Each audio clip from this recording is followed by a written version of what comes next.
Alright.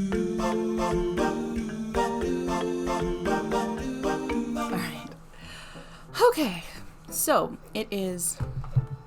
Got a crying dog.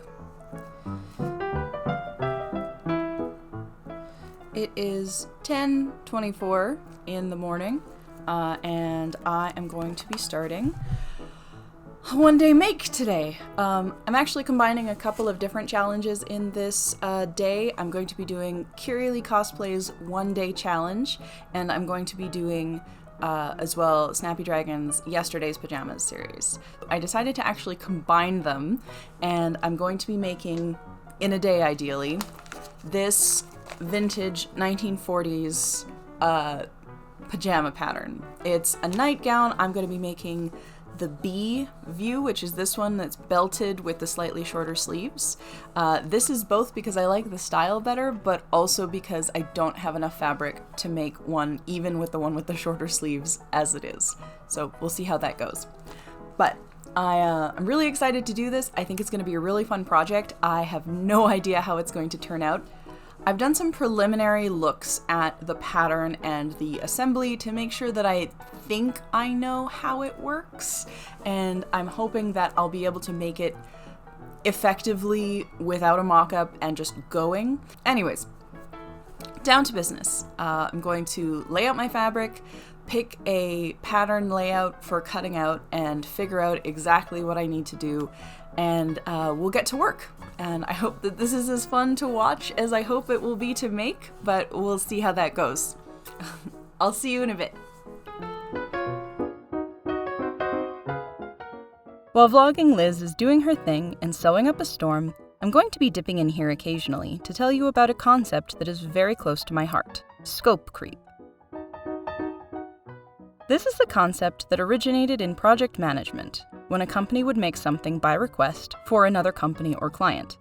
Essentially, it's when a project's intended scope, what it set out to accomplish, grows or changes uncontrollably after it has begun.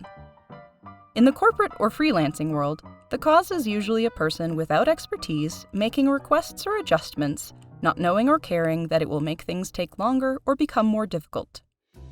But what if it's just you? What if you are the client, the creator, and the management? We've all been there. We think to ourselves, I'd love to make that. You start with a very simple goal. You know how to sew. You have some time, so let's do it. Then we get to work, full of piss and vinegar and with the energy of a squirrel on her 6th cup of coffee. Then a thought occurs to us. If I change this one thing, it will make the whole thing way more amazing. So we decide to make a change. Then a little later we think, it would really be nice if I hand-finished this. So we decide to make another change. How about the opposite direction? I'm making pretty good time. I bet I could get this done in time for our trip this weekend. I will now fully commit myself to wearing this on our trip this weekend.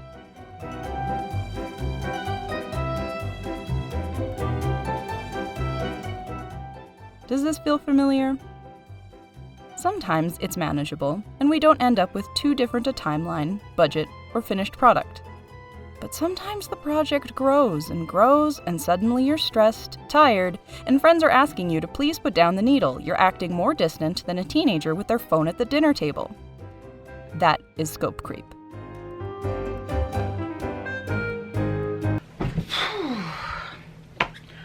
Okay, so it's 10 after 12, which means that I've been doing this for about an hour and a half, and mostly what I've figured out is how to cut out all of the pieces. Originally I had thought that I was going to need to use this offcut of silk to create the yokes, because it was the only thing that matched-ish with the pattern that I'd chosen for the main bit of the fabric. But with some creative cutting, I think I've managed to cut out all of the pieces that I need out of the original fashion fabric. I haven't done a thorough inventory, so I might be wrong, but who knows.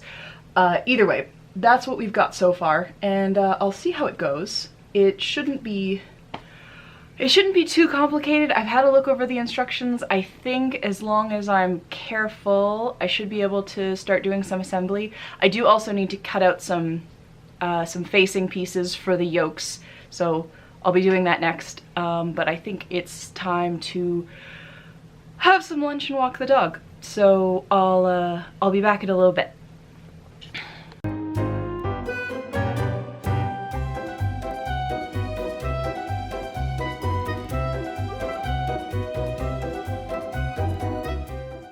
Just because it's not a paid project, and just because you've self-set all of the goals, doesn't mean it isn't doing you harm to expand the scope out of control.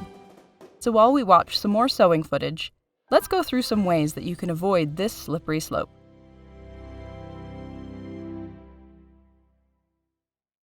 Define the project. This one seems obvious, but when people define their projects, they usually aren't specific or thorough enough. Along with the ideal finished product, you should keep in mind the minimum deliverable product. This is a fancy phrase that means, if things don't go perfectly, or if I run out of time or materials, what's the absolute basic version of this that I will accept as finished? Now, we all want to finish something perfectly, on time, with all our changes having been made. But the reality is that if we don't plan well enough, or if something out of our control happens, we have this basic idea of where we can stop to keep from going totally insane. This is your preventative method, but it should be your last port of call. This is your parachute. Let's see if we can prevent you from needing to bail early, or go crazy trying to get all of the ways to perfection.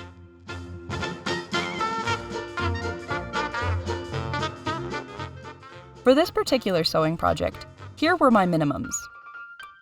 Assembly done with all of the original fabric pieces without trim or decorative details. As for timeline, either a single day AM to PM, or 24 hours of cumulative sewing if the first isn't possible. Must have facing for front and back yokes. I can live without the lace trim, but I must have buttons. I can reduce the number of buttons if necessary. Inside seams do not need to be finished. If push comes to shove, the belt can go. It's 5 o'clock. And I've actually made decent progress. I'm actually pretty pleased with myself. The front yokes and back yokes have been attached to the front and back pieces. The facing has been attached on the inside. The sleeves have been attached somewhat wonkily. And one side seam has been done. So as soon as I do the other side seam, which includes the bottom seam of the sleeve, then I will have basically a functional nightgown, except for the trimmings and the opening buttons. So, and hemming and finishing. I don't like finishing. We'll hopefully be able to run through that pretty quickly, but I'm feeling good. This has actually gotten together a lot easier than I thought it would. There are these instructions are interesting. Some of them are very clear and straightforward. Things like join, bottom sleeves by matching notches, and that doesn't make any sense, but I promise, some of the instructions actually make sense. Other ones of them are just a little bit out of left field, and I think that this is a common thing that a lot of people come across when they first start sewing with antique patterns, is there's a lot of assumptions about your capabilities. Things like how to make the front lapping panel for the buttons, these two bits of the front will lap together so that the buttons can be sewn, but they're identical pieces, so it doesn't seem at first like this would be the kind of thing that was possible with identical pieces, because how can you end up with something asymmetrical if you're joining them in a symmetrical way? And I'm surprised at how quickly I figured it out, but it was not necessarily clear from the instructions, and I think that just comes down to the idea that, like, if you were sewing all of your clothes, or if you were sewing some of your clothes in the 1940s, you had enough knowledge of how these things work to not have to worry about how those things would overlap and how that would work. And because everything was buttons, because why wouldn't you have buttons on things? So it's just an interesting experiment in sort of the minds of the people who are creating these patterns. I'm going a little bit mad.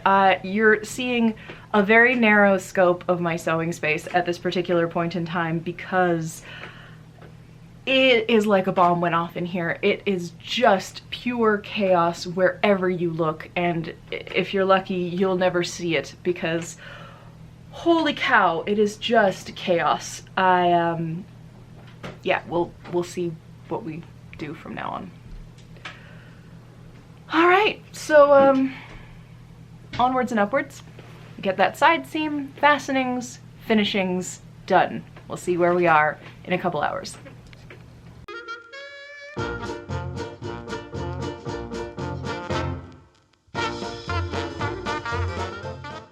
Redefine your scope when you make changes. When you make a change, even a small one, think about how it will change your timeline or energy levels. Even if it's a solution that is meant to make things easier, will it require getting out new equipment? Will it change the item so much that the subsequent instructions won't make sense? I have found that what shortcuts save me in time often cost energy or cause frustration, and vice versa. Making a change can sometimes be a way to reduce stress, even if it increases time. All these factors make a difference. So when you make a change, try to remember to check against how this will affect your progress, even with shortcuts.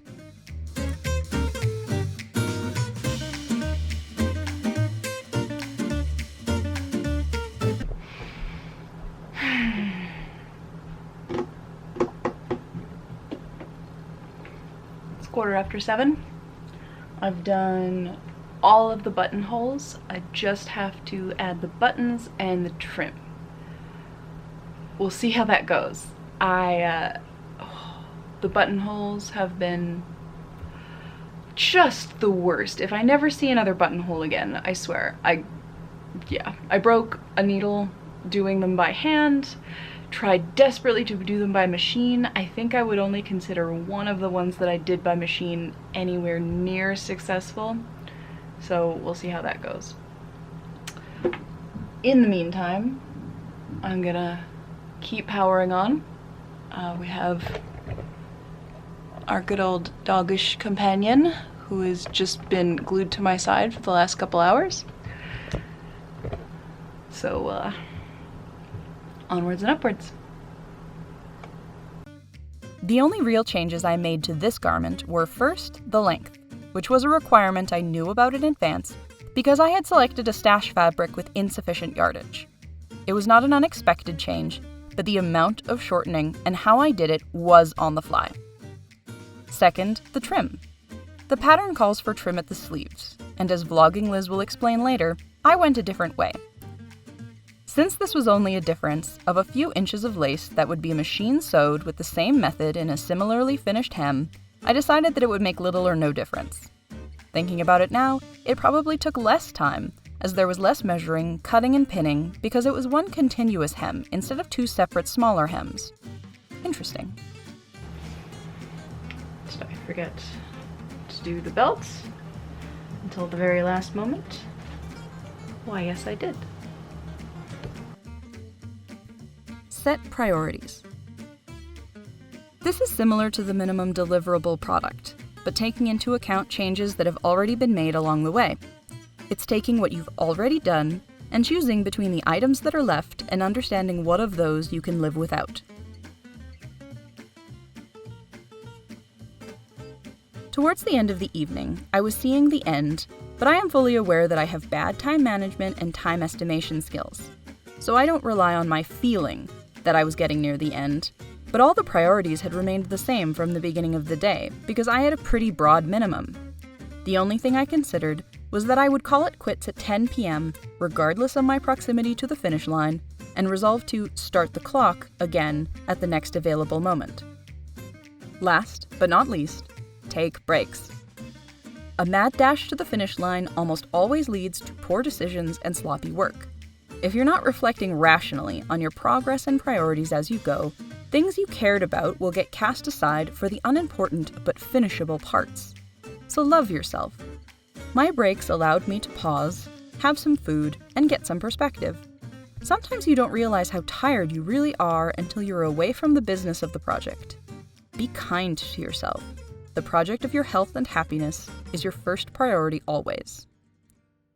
Please enjoy the Vlogging Liz wrap-up. Okay, so it is 9:30. Oh, focus on that. 9:30, which means that this project took me, beginning to end, 11 hours. I know that that's probably not ideal for a basic commercial pattern, but frankly, I am so darn pleased with myself. I had a limited amount of fabric. I decided not to purchase any custom supplies for this dress, which meant that everything had to be sourced in my stash, and I still managed to make everything kind of work. I mean, color and coordination-wise, the buttons look good, the lace coordinates well enough with the purple, and I ended up having enough of the purple fabric, which I was really pleased by because I didn't want to have to make the plackets a different color, but it seemed like an inevitability given the amount of fabric that I had. So this is pretty spectacular. It's a little bit wonky around the edges, as I can imagine that you would already know. The button placket especially seems to be a sort of zone of awfulness. The buttonholes are one disaster after another, and luckily, for the most part, when the buttons are done up, they kind of hide that fact. And luckily, I did manage to pretty evenly space and center all of the buttons, so at least it doesn't immediately draw the eye to how horrible it is. But yeah, there's not great finishing on a lot of the button plackets. The belt is another area of a little bit of a mix-up. I did not notice the part where the pattern piece said to cut it on the fold, so I cut just the two pieces individually, sewed them together, and what ended up happening was I had a very short wide belt. It's fine. It's fine. So what I ended up doing was I sewed in a little bit of ribbon to each of the ends, and so it can tie around my waist. I will probably make a longer one at some point when it's not the end of the day. But, and a sort of license that I took based on personal preference. The original pattern had the lace going around the collar and the cuffs of the sleeves, and I find that lace on short sleeves can be really irritating for me, and this is really meant to be a little bit of a comfier outfit, even though it is made of polyester and I'm never actually going to sleep in it. So I decided instead to still try and unify it a little bit. I added some of the same blue lace on the bottom of the skirt, which I'm really pleased with. The length was something that I was really worried about because it is substantially shorter. It's about 11 inches shorter than the original pattern piece would have you cut out, but I didn't have enough fabric for that, so I had made some accommodations. Luckily, the pattern actually has instructions for how to shorten it and where to shorten it to be ideal, and that was really fortunate because I needed to shorten it a lot. So I picked 3 different places on the pattern to shorten it a little bit, like 2 to 3 inches in each section, and that allowed me to shorten it evenly and have everything still match up. It worked. It worked okay. It made a night dress, which I'm very pleased by. So this is officially my entry to both the One Day Make Challenge and the Yesterday's Pajamas Challenge. I recommend that you go see the playlists where all of the costumers that have participated in these challenges have posted their videos, and I will link them down below as soon as I can find them. And in the meantime, yeah, it's been a fabulous day. I'm so tired. This was a really long day, and I have a really patient spouse and a really patient dog who were really sweet about the fact that I occupied basically half of the apartment for a full 12 hours to just become the Liz tornado. It's gonna be an interesting cleanup.